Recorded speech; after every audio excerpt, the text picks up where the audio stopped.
What's up, everyone? Sergeant Arg right here, and today we are. Oh yeah, first of all, Happy New Year's. But yeah, today we are actually reacting to Part 17 of the Second Punic War, the Battle of Hibera. And you know what, guys? I did a lot of research, aka watching YouTube videos, just because I was very, very curious. This topic got me really curious, so. Yeah, I don't know everything that happened. I just know a few things. First of all, one of the key things of why Rome kept losing so many battles and not giving up was because apparently, first of all, they had this they were kind of like Japan in World War II. Like they could take defeat after defeat, but they didn't care. They had a huge non-determination. Secondly, they had a humongous population. Way more than Carthage, so they had just had the manpower to withstand all these attacks. Hannibal is actually losing a lot of valuable soldiers. Yeah. Where we're at right now, it looks like Rome is on the brink. They lost basically all of southern Italy. There's a rebellion in Sardinia, and Carthage is sending a bunch of reinforcements to Sardinia and Italy. So they're screwed. Looks like they're screwed. Let's see what's gonna happen.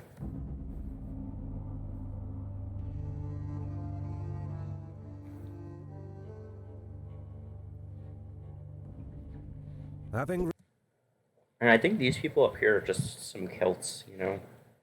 I think they're the Tuscans or something, I don't know. Received orders from Carthage to lead his army overland at the earliest opportunity and join his brother Hannibal in Italy.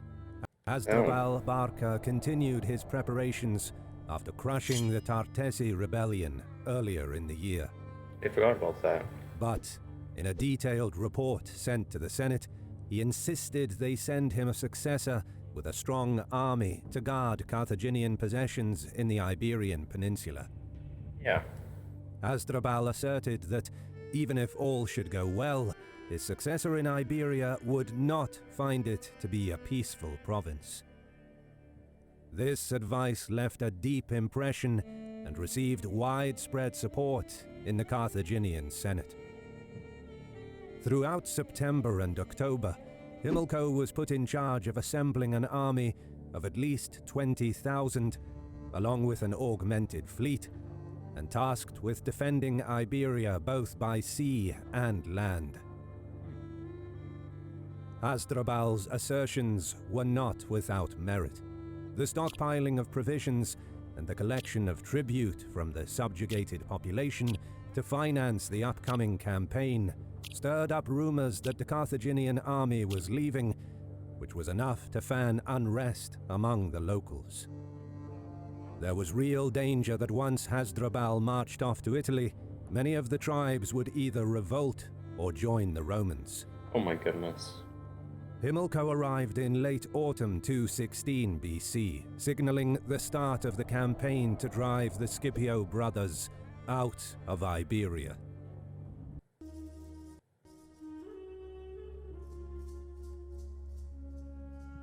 By the time Hasdrubal received his reinforcements in Iberia, the third winter of the war had set in, and the fighting in all theaters had subsided. But trouble was brewing in Sicily. The Greek cities across the north and northeast of the island broke away, seeing their chance to gain independence from Rome. Then, at the turn of the year, the elderly tyrant of Syracuse, Hieron II, had died. Goodness. For 50 years he was a loyal ally of Rome, but now the crown passed to his 15-year-old grandson, Hieronymus. Hannibal's successes Look at that flag, what the heck? in Italy convinced the young ruler to open negotiations on how to divide Sicily. Two envoys of Carthaginian Syracusan descent, Hippocrates and Epicides, came to Hieronymus, promising that the whole of Sicily will be a Syracusan possession. What? Internal political conflict raged for another 3 months, but the pro-Carthaginian faction eventually prevailed. Hieronymus joined Hannibal's side with an army of 15,000 and another 4,000 under the leadership of Hippocrates and Epicides. In addition, Carthaginian ships in the area were joined by the Syracusan fleet. Syracuse now threatened to tip the balance of the war. Rome was rapidly losing control over Sicily. The island was a springboard for raids against the African coast. Furthermore, it served as a shield for Italy proper. Conversely, Carthage could now use the ports of Sicily to launch raids against Roman cities and more safely transport troops to southern Italy. The reinforcements that Hannibal was expecting could give him the resources for a finishing blow. And with some of the best Roman troops now at risk of being cut off, 2 of Appius Claudius's legions were withdrawn from Sicily back to mainland Italy. Oh my god, it's like they have legions literally everywhere. While the disgraced survivors of Cannae went the other way. Additional ships were sent to protect Sicily against a possible Carthaginian invasion, while the remaining squadrons patrolled Italy's coastal waters. It was then, near Brundisium, that a Macedonian ship was intercepted. Uh-oh. The Romans boarded the ship, finding both Macedonian and Carthaginian diplomats, as well as documents that showed Hannibal and Philip were negotiating an alliance. Oh. From those on board, the Romans learned that this was just one of many diplomatic missions between Hannibal and Philip. Marcus Valerius Lavinus was put in charge of Roman forces in Apulia to contain the Macedonian threat. Meanwhile, Marcellus was overwhelmingly voted as one of the consuls for the year 215, thanks to his action at Nola. Tiberius Sempronius Gracchus, another capable commander, was chosen as his colleague. However, the Senate disapproved of having 2 plebeian consuls, and they forced Marcellus to step aside in favor of Fabius Maximus, retaining the title of proconsul instead. Didn't Fabius lose against Hannibal though? With manpower depleted in some communities of Italy due to losses against Hannibal, Rome reverted to the Fabian strategy of avoiding conflict with the Carthaginian general. Many towns were hastily fortified, and the Roman Senate decreed that the crops be brought to walled cities to increase food stockpiles and deprive Hannibal of provisions that he could loot. Farmers who failed to comply faced confiscation of land and property, Those are fireworks. as well as immediate imprisonment and forced labor in the mines. Whoa. Unable to dislodge Hannibal and unwilling to meet him in battle, the Roman strategy was to contain him. With around 40,000 men at his disposal at Capua and another 20,000 under Hanno in Bruttium, Hannibal faced 100,000 Roman troops in southern Italy. In spring, Hannibal marched out of Capua, establishing his camp on Mount Tifata. This was a strong defensive position from where he was at hand to support his Italian allies and oppose the Roman generals in the area. The imposing mountains could be easily found by reinforcements and supplies coming from his Italian allies and Carthage. Across the Mediterranean, Hasdrubal completed the muster of his forces at New Carthage and moved north once more towards the Ebro. Knowing that an arduous journey lay ahead, he made sure to levy enough funds to secure safe passage, purchase a... So I'm confused. So, what is... Shouldn't Hasdrubal, or whatever his name is, go by sea to help Hannibal? Because I feel like going all that way and fighting the Scipio brothers, and then making their way through Gaul and the Alps, and then going all the way through Italy, all the way to Hannibal, that seems extremely risky. Especially for a general not as accomplished as Hannibal. Like, even for Hannibal, that'd be risky, but for this random dude to do it? Like, what? I don't understand. Additional provisions and hire Gallic warriors. Or maybe they should, like, just combine their forces, attack the Scipio brothers, hopefully win, and then transport them by sea to Hannibal. Why don't they just do that instead of doing this really, really risky plan. On his way to Italy. But at the fore was the destruction of the Roman army in Iberia. The Scipio brothers were aware of Hasdrubal's plan. Word of his decrees and preparations had reached them. They How? How? They're all the way up there. understood well what is at stake. If Hasdrubal were to link up with Hannibal in Italy, that would spell the end of Rome. But undefeated since disembarking in Iberia nearly 3 years ago, the Scipios enjoyed confidence of their troops and could count on the fighting spirit of their heavy infantry.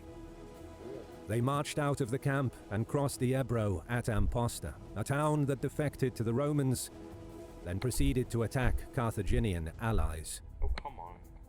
Moving upstream, a small detachment stayed on the northern side of the river, while Gnaeus led the main body of the army along the southern bank. Publius commanded the fleet up the river to support operations on land. Their main target was the city of Hibera, the wealthiest city in the region. Strategically placed, it held a vital river crossing, and from its fluvial port it controlled the traffic of the lower Ebro. The taking of Hibera and the scorching of the surrounding towns and countryside would significantly delay the enemy's projected march.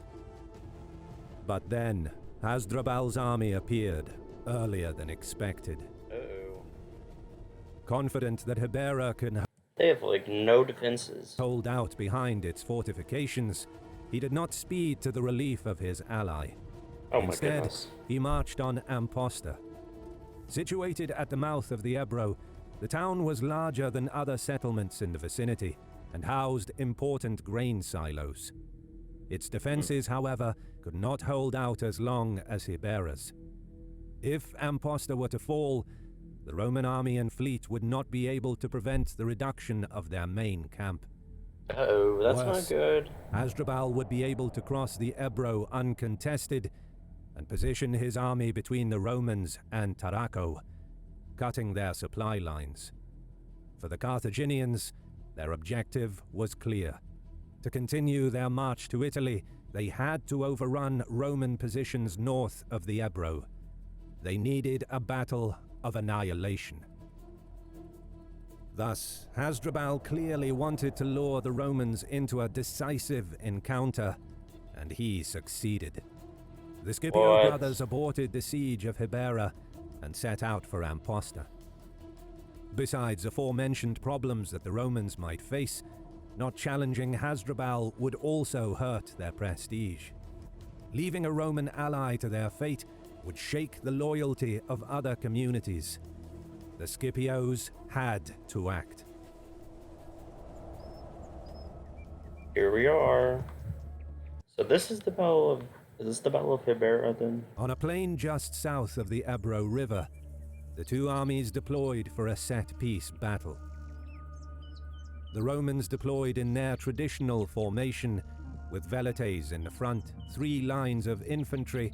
Okay, but what are velites? Flanked by the Italian allies and Iberian auxiliaries, who were in turn flanked by the cavalry. Hasdrubal placed the Iberian and Ligurian mercenary infantry in the center, flanked by the Punic and Libyan heavy infantry. Numidian light and contingents of Maori cavalry occupied the right wing, while the Iberian and Libyan Punic cavalry were on the left, with elephants behind both wings. Being on the south side of the Ebro, Gnaeus had to advance. As long as the Carthaginians were present, it would have been very dangerous to attempt a river crossing, even with the aid of the Roman fleet. Oh shoot, they just died. When the battle was joined, Hasdrubal pulled back the Iberian infantry. The Numidians and Maori harassed the Italian cavalry opposing them, causing chaos among their ranks. Uh-oh. On the left What are the elephants doing? They're just standing there. wing, the Iberian and Libyan Punic horse proved superior to the Roman cavalry. Oh my god, is Scipio gonna die? Wait, where's the other Scipio brother? Is he... Where is he?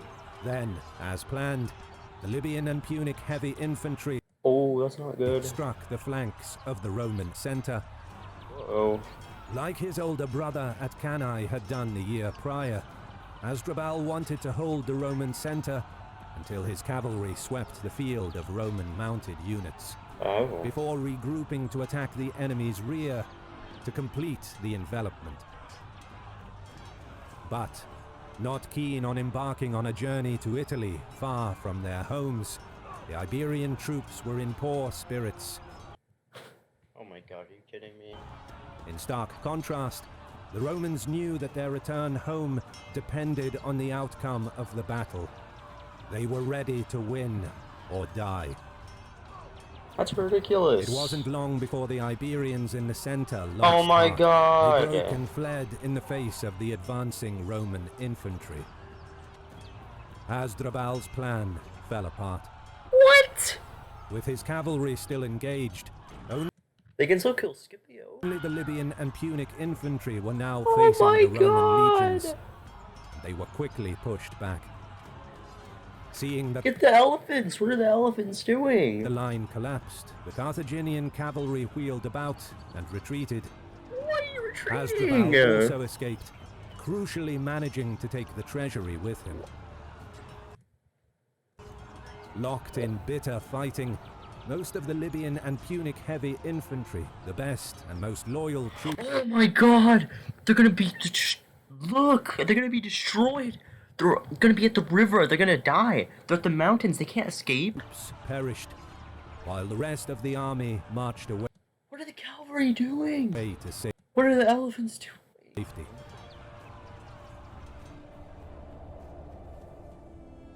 Oh my god.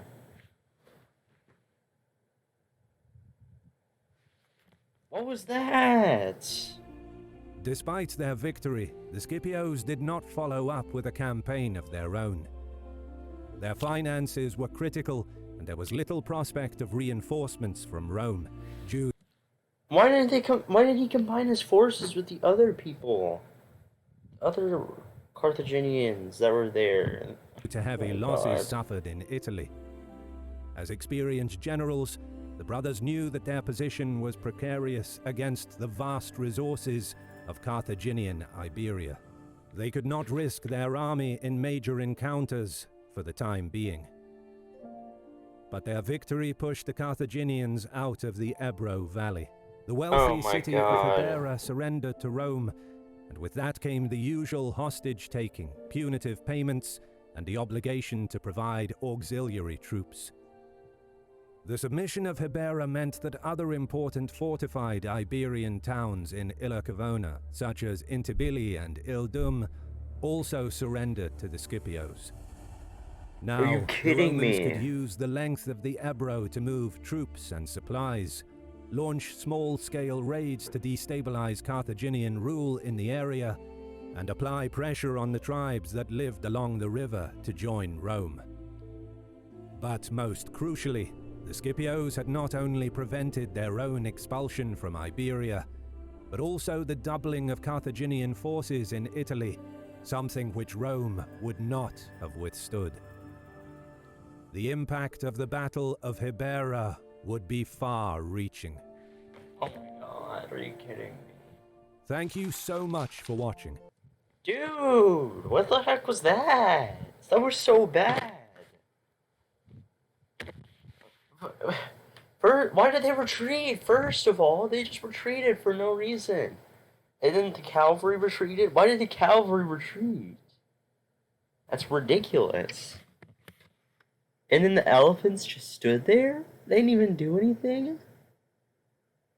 And then there was a whole bunch of, there was thousands of other troops that were just sitting there in Iberia for no reason. That were like, those were the reinforcements from Carthage. And they just, I guess, didn't, oh my god. I guess they just didn't want to help? Like, what was going on? Like, did they not want to join the Oh, that's so frustrating. That is so frustrating. It was such a good plan, too, to replicate Cannae. And it was so close to working. That's so annoying, honestly. That is very annoying. Oh look. Oh, there's these like little footnotes. I didn't realize that. Oh my god, 5,000 were killed. That's just not good. And remember, like I said, Carthage has a manpower issue. They don't have this. The population is like half of that of Rome, if not a third. So they are significantly behind them.